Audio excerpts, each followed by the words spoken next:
Hello and welcome to another edition of For the Record. I'm Sean Murphy. My guest today, George Marshall. He is the executive director of the Rhode Island International Film Festival, and it is his second time on the show. One significant difference, though, George has invited us into his house, and today we are broadcasting from the Providence Performing Arts Center. Thank you for allowing us to come into your place today. Total pleasure. We had a fantastic time the last time you were on the show. So many fantastic stories that you told, and we're going to tell some new ones today, or you will anyway. For those that aren't familiar with it, the Rhode Island International Film Festival, what is it? Well, the film festival is actually now in its 18th year, and when we use the term international, we're actually talking about a festival that brings in artists from across the globe. In our case, because we're associated with the Academy of Motion Picture Arts and Sciences, we end up with a lot of entries. In the case of this year, close to 6,000 entries. And what's nice about that is it allows us to see some of the freshest voices in independent film that you could find anywhere in the globe. It also allows us to discover people that would normally never be discovered in this realm. So it's exciting in that respect. How long has this been going on for? Well, it's 18 years for the festival. The nonprofit organization, which started out as a film society, it's now heading into its 33rd year. Wow, that's amazing. And how long have you been a part of it for? I created both. Oh my goodness, that long, huh? That long, and I was 6'2", blonde hair, blue eyes when I started this thing, and you can see what it's true. You really get shorter as you get older. But totally, and the gray hair, of course, just seems to dominate. Although with technology these days, Photoshop could make you look like anybody. You know, some of the performers you've had in here for. I don't think we have James Cameron's budget to be doing that type of avatar technique. We are in the beautiful Providence Performing Arts Center. I want you to tell if people who have not experienced this wonderful theater, talk about it a little bit. Well, this theater itself is actually a Lowe's theater that was put up in the 1920s, and it went into disuse because of the size back in the 1970s. The size is 3,300 seats. Wow. So a nonprofit group was founded by the city. They now run it. It's been totally restored, and several years ago, they actually expanded the stage to allow for Broadway shows to come in. And I think the first show they did here was Phantom of the Opera, which of course was a sellout. So this is not just a local theater that's used by folks within the community. It's actually now a mainstay for Broadway pre-runs and Broadway shows that are on tour. Now, we originally were going to shoot in another location, but there's a lot more restoration and construction going on, correct? Yes, our home actually is the Veterans Memorial Auditorium, now called the Vets. And the Vets is about 1,900 seats, and that also is going through a $15 million restoration, and it's been in stages over the years since we've actually been there. We have our offices there, and the lovely thing about the Vets, it's a very warm environment, and this summer, actually today when we're taping this, they started the restoration on the interior, doing the same type of color design that you're seeing here in this building. So the palette will be warmer. It was whites that they're replacing with pastels, and that's due to be finished in September. So for our purposes, our festival will be based here at PPAC this summer, as well as a new ballroom/theater that we're using at the Vets on the 6th floor, which will accommodate about 200 to 250 people. What about offices, like classroom type areas? Are you still able to use your regular facilities over there? Absolutely. Yeah. Plus, we built what I would call strategic partnerships with folks around the community here. So we play with all the institutes of higher education, along with the high schools and grade schools, because we donate tickets to most of these entities for their kids to come and see the films. So we run our programming runs from kids all the way up to adults, and then niches. So the niches would be films that deal with women's issues or Jewish issues or gay and lesbian issues. We actually have a French sidebar. We have an Irish sidebar, which I'm saying for you. Sean Murphy, what does he mean? Yeah, what does that mean? But no, seriously, we have an Irish sidebar. So we build our festival based on not just the submissions, but also our audience base here in the community. That, I think, has lent itself to not only support within the community, but it's also allowed us to grow this festival in a very organic fashion and use places like this. For someone who may not understand film festival, international, and also independent film, just some layperson definition so they can understand. Well, it's changed. So I'll give you 30-something years, yeah, right? it's changed. I mean, but I'll give you where we're at this point, and I'll give you where it came from first. It came from folks that were not part of the studio system. It came from people like a John Cassavetes, who dabbled in 16 millimeter versus 35. He makes his money doing Rosemary's Baby, and known as the villain. And then on the side, he's creating these very artsy, avant-garde pieces. And that's what he really loves, That's right? what he really loved. Yeah. And he set the tone. He was one of the early auteurs. And you can look at some of the other films that are out there in the independent movement that were outside the mainstay. And that includes Easy Rider, for example.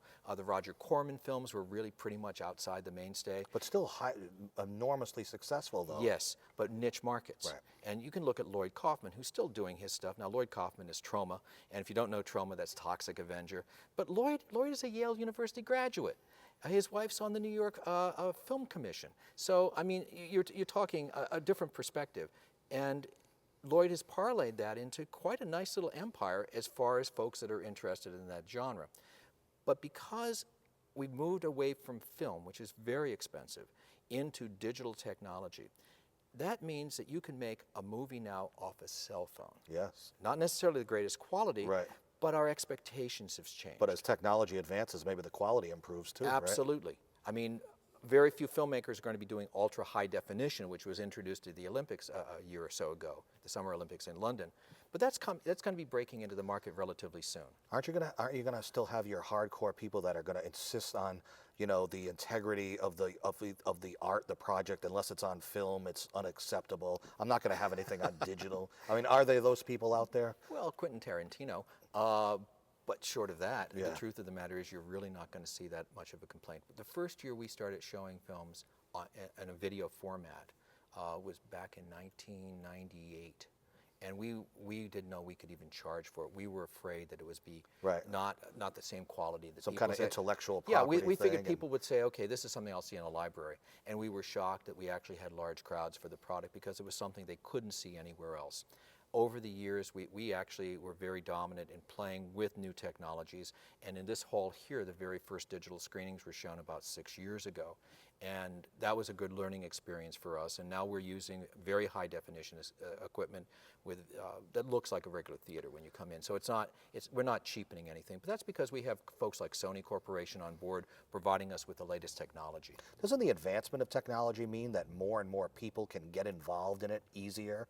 I mean, the average person can have a cell phone, but you know, something a little bit higher quality than that. Well, more and more people can be involved. Absolutely, but you also have one more piece to add to that, and that's the proliferation of film schools.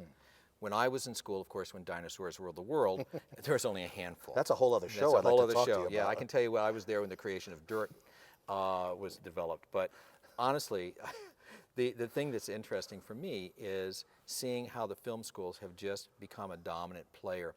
And almost every institution now has film studies. I teach at Roger Williams University. We have a film minor. We have a film production club we started about 3 years ago. There's 102 members, and this is a small university. It's not a large group, but we have a large number of folks that are interested in this medium. And we're seeing that grow and evolve, and we're now seeing work from these folks coming into the festival. So you start multiplying all the institutes of higher education and high schools now, because you have young people making their departments Absolutely. that they have of audio, video. Footnote, we run a kids filmmaking camp. No plug, I don't have to fill it, it's already filled. This season I have 51 kids in, 8 to 16. Those kids at 8 years old will come in already with something in their hand saying, I've made this movie. Is it because of technology that Because of technology and because it's so accessible. It doesn't hurt that when you get a Blu-ray or a DVD, they have extras showing how they made that movie. It doesn't hurt that they have these do-your-own instruction things, these DIYs on television, how you can do your own zombie effects. And now with the GoPro Hero, you can shoot anything from skateboards to skiing, and it looks phenomenal. You are in the enviable position to be able to see, and you have the eye to be able to do it, see who the next Steven Spielberg is going to be. Different name? I'm not pompous enough to say that I would do it, I'll but say I'm it for telling you. you, I can tell you honestly, when you see some of the work that we get in, and you can see the difference in maturity. The more people work at it, and I guess this is the best thing I can say in terms of filmmaking, the more you do, the better you get. And the thing you think is genius, the first go around, it's like writing a paper. You let It's a draft, right? Yeah, it's a draft. You set it, go back and you say, oh my God, I made all these mistakes. I mean, I do that to this day. And it was with filmmaking, it's the same thing. The more you do it, the better you are at it. And then you start seeing these levels and you hit plateaus. And I have filmmakers that have been with us since they were students. Now, we've been doing this 18 years, and now they're in the industry. So you see the final product. You see where they're at. That's where you're the proudest, when you see it coming back, coming to fruition. Well, we have a large alumni base at this point, and that's what's exciting. I have filmmakers that have been with this festival 5, 6, 7, 8 times over the years of 18. And what's amazing to me is the growth. You're like a proud parent. Very much so. Yeah. And when they come here and you hear their stories, which they do at our forums, you realize that this is something anybody can achieve if you have a passion for it. And that's what makes it exciting in this business. The festival is a little bit different than the industry. The festival persona is more user-friendly. The industry is a little more cut and dry, bean-counting business. Right. And it's for profit. It's for profit. That's not saying all filmmakers don't want to do the for-profit, but most of them at heart are artists, and there is something that needs to be fulfilled within them, that no matter how successful they become, they will still do small pieces. Example, we had a film that ended up being an Academy Award nominee and winner that came from this festival called The Shore. And Terry George was the director with his daughter, Orla. Orla was here when we showed it, not here, but at the Vets when we showed it on opening night. And Kieran Hines, who you'd recognize, he was actually in Game of Thrones. Who doesn't love that show? Yeah, and he'll be dominant. I shouldn't say this. He'll be dominant in an upcoming episode. Didn't want to, spoiler alert, right? Spoiler alert. Yeah. But the film was just a charming piece from Ireland, Northern Ireland. Again, Terry George is well known for other commercial work. But this was a piece from the heart, and it shows. And we become very prolific in promoting short films. Reason, they're easy to digest. You go to our opening night, it's all short films. If you don't like something, fine, 5, 10 minutes, it's good, done, something else will come on. But that might appeal. You're not to watching the same piece for 2 hours. No, and that's difficult. It's easy to program, but it's not necessarily a draw. And we have been major proponents in the short film genre because we believe that that is a way for people to learn how to be concise. It is a Spielberg comment that, you know, some films just go way too long. And if you're going to have something successful, don't be afraid to cut what you love most. And we've learned that with short films. In order to tell the story appropriately, it needs to be concise, to the point, and it also needs to be directed to your audience. Because at the end of the day, any film, I don't care what it is designed to touch an audience member in some fashion. It's sharing art. And that art needs to be not only something that people can understand and comprehend, and if it entertains, great. If it educates, great. But it needs to be able to speak in a language that your audience understands. If it's obtuse, if it is surreal, if it is out there and no one understands what you're talking about, and it's from the self and not to the other, it's a failure. You know, even in a feature film, especially if that film is based off of a book or novel or something, even they have to learn how to cut down. And that's something that you caught my thought when you had mentioned that. Even that has to be cut down, even to the 2-hour point, which may in fact be a little bit too long, even as it is. You know, I do a lot of film programming, not just here with the festival, but also at the Roger Williams, where I teach. And we had this discussion recently about, do we show Gone with the Wind to a college population that's not used to sitting for 4 hours? Yes. And how do you show Gone with the Wind? They probably check their phone about 17 times. Yeah, or they'll be going to the bathroom, which is not what they're doing. They're just going to walk out of the room. My response to that is, okay, you break it into 2 components, and that way it's going to be digestible. You get them enticed into doing something like this to watch this type of film, but don't just hit it up at them, boom, just like that. I don't think it works that way. Not today, not with a generation that's used to having everything pretty fast. And so, I mean, I love the movie. I love Lawrence of Arabia, but I can't see my students sitting through that in one sitting. But I can see them over time becoming used to doing something like that, so you kind of build that tolerance level up and that anticipation. I want to talk about the festival a little bit more. I want to talk about the process, what people have to do, what you're doing on sort of a day-to-day basis. I'm sure no day is the same for you, which is great about what you do. But talk about the whole process in general. Well, it's the thing that about festivals, and I'll quote Seattle International Film Festival, which is a wonderful event. Festivals tend to be pro bono rich and cash poor, which means in lieu of advertising dollars, we'll get beer, we'll get wine, we'll get soda, we'll get water, we'll get all of this stuff donated. And that doesn't pay the electric, of course. So we end up, our festival, our model has been working with interns and becoming an educational model. We have 14 interns working with us this summer. They two are from France, one from Mexico. It's an eclectic mix. And what's nice is that these kids each bring in their own skill set. And our job is to mentor and help them grow and learn through an environment that is nurturing. And when they leave us, what we want to see them do is be able to take that experience and grow. And that, by the way, is our model year-round, because we've actually broken our season into semesters, a la school, and that's how we get not only our interns, but our programming is built on that model as well. By the way, one of your interns, Nicholas, was so excited just to help set up the lights for us here today. He's that into the craft. Yes, and I'm not going to give him a shameless plug because he's sitting off stage right now and he will hear me. But I can tell you, I met Nick when he was a freshman. He's from New Jersey. Now he's got to get a credit on the show. Yeah, he's going to get a credit on the show. As long as he doesn't show his body, we don't have to pay him. No hand shots. So as a model. But Nick came from New Jersey, came to me, tracked me down first year and asked me, how do we put together a production club on campus? And we actually worked together on creating this. And as I said earlier, the club now has 102 members. We have brand new equipment, I mean state of the art. We've had every one of our budgets approved and then some. Nick has shot work down in South and Central America, in Costa Rica, and the Dominican Republic, all because of the connection here. So Nick's goal is to take this knowledge and expand it and grow from it. And that's really what the business is about anyway. It's about not only discovering new things, but discovering more things about yourself. And people don't quite get that with film. It's not just for entertainment. There's many, many more levels. What you see on screen is a reflection of all the people behind the scenes that actually make it happen. So you look at the craft component of it, you look at the costuming, you look at the lighting, the digital effects, everything that goes into it, even the ADR, which is the audio dubbing. Those things make the experience that all of us know and love and enjoy.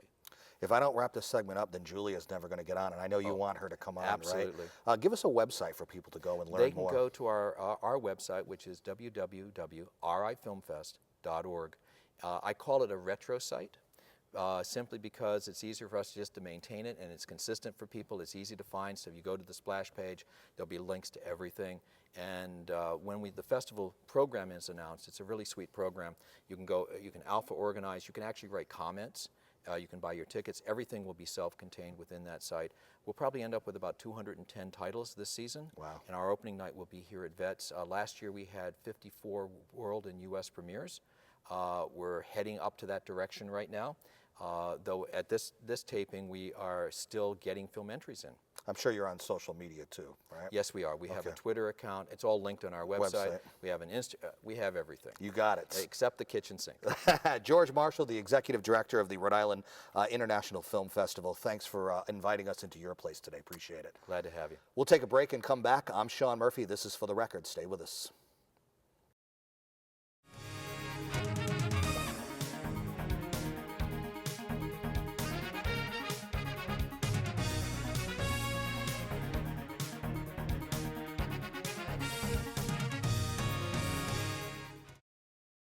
Welcome back to For the Record. I'm Sean Murphy. My guest for the second segment is Julia Kelly. She's PR and marketing. She is a PR and marketing associate. I want to make sure her title is correct. And it's her first time on the show, so thanks for being with us. Yeah, it's good to be here. Is it your first time on camera, too? Yes, ever. Ever, really? Well, look at this. So, This is your grand premiere. Yeah. Speaking of premieres and openings, by the way, I wanted to make one correction from the last segment. The opening for the festival will be here, where we're at, which is the Providence Performing Arts Center, too. So it's not at the Vets, it's here in this beautiful facility. So jot that down because you don't want to miss it. So PR and marketing. So you're all about promoting everything that's going on with the festival and everything else, correct? Yep. How long have you been involved? I just started 3 or 4 weeks ago. Wow, you're very new. So we kind of jump right in, and you start on your first day. They keep us moving, but there's a lot to do. We have a lot to do to prepare for the festival. Example.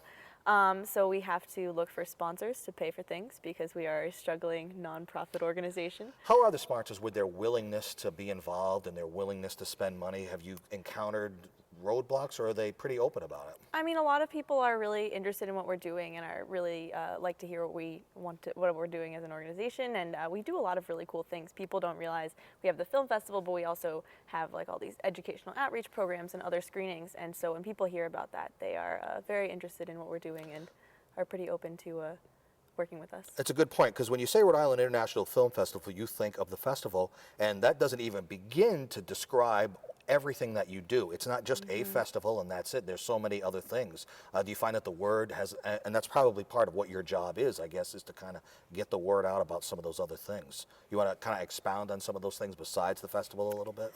Yeah, I mean, we have a screening tonight. It's a preview screening for the LGBTQ festival that we also are a part of, that we put together. And we have screenings every Thursday, the third Thursday of every month, just to promote films that we've screened in the past. We have a Kids Eye Film Camp that happens in July, I believe, that will be, it brings kids into the film industry and allows them to have a chance to, you know, try filming their own things and learn about what it takes to actually put a film together. Now, as far as your role as PR and marketing, is that what you kind of want to do, or do you want to be involved in a little bit more of the creative side of the festival or anything like that? What do you think? I really like doing marketing and development. I don't have much background in it. Most of my background is in more events management and planning, things like that. So it's been really interesting for me to see this side of things, and I kind of like doing a mix of, you know, there's definitely creative aspects, and we all are involved in the creative side. Right. But yeah, I like where I am. The thing about this is you get to really experience a sort of a lifestyle on the people and the artists that are involved in this. They're very unique, individual, and very, you know, creative might not even be a strong enough word to describe them as individuals, don't you think? Yeah, there are a lot of very interesting people who work with us and who come to the festival, and it's really exciting. How much, and you've only been doing it for a few weeks now, how much knowledge has George poured into you? Because, I mean, he's a teacher. You know what I mean? And loves his craft, and I would imagine wants people associated that love it as much and can be articulate and just want to be involved and want to learn and absorb as much as they can, right? Yeah, I mean, he threw me on camera, and it's only been a few weeks, so we literally yeah. pulled up today. I'll tell this story. We literally pulled up, and today he goes, "Hey, you're going to be in the second segment." Yeah, he said, "Oh, just come along, it'll be fun." And I was like, "Okay," and here I am. No, so. you stopped and paused for a second. You were silent for a second. Your jaw might have dropped a little bit, so that's fantastic, though. I bet you didn't think that when you took the job, you'd be, you know, being on camera around the whole state, right? Yeah, I was not quite expecting that, and I'm actually from Connecticut, so it's going to be fun. Now, coming up to the opening of the film festival, what's left to do as far as your part? Are you in scramble mode yet? What's going on? I don't think we're quite in like panic mode, Right, but definitely there's a ton of work to be done, and we're always moving. We still have a lot of stuff to lock in. A lot of things have been like tentatively said, or we're working out, or we're still in negotiations with people. So. Not everything is locked down yet, right? Yeah, it's a lot of things are kind of a little bit up in the air, and they're tentatively in place, but we have to work on actually finalizing everything, and that's a lot of work we have to do in the next couple months. When you walk into a place like this, the Providence Performing Arts Center, what are your first thoughts? It's just so grand and beautiful, and I'm really excited that we're going to be able to have a screening here for our opening night because it's just so majestic, and it really brings a different vibe to things that you don't get, at a general theater. It is grand, it is majestic, it's historic, but I'm such a nerd. One of the first things I did when I walked in was to see if there was Wi-Fi, and there is. Technology merges with the magnificence of a theater like this, but that's important, especially for what we all do for a living in film and the arts and stuff like that. So you're thinking there's a bright future, right? Yeah. You're excited about this festival? It'll be your first, right? Yeah, I will, but I'm really excited. I think it's going to be a really great production that we're putting together, and it's going to be a lot of fun. All right. Let's take one more break and come back quickly. I'm Sean Murphy. This is For the Record. Stay with us. So that is our show for today. Julie, you want to give out the website one more time? Yeah, visit rifilmfest.org and you'll be able to get all of the information about our different programming and tickets and scheduling. So You will be able to see this show as well as many others on our YouTube site. So we thank George Marshall for the first segment. Julia Kelly, who's PR and marketing for, well, I should say associate. I want to make sure your title on your business card is correct. Thanks for being with us today. Yeah, it was a And thank pleasure. you for joining us for another edition of For the Record. We will see you next time. Take care.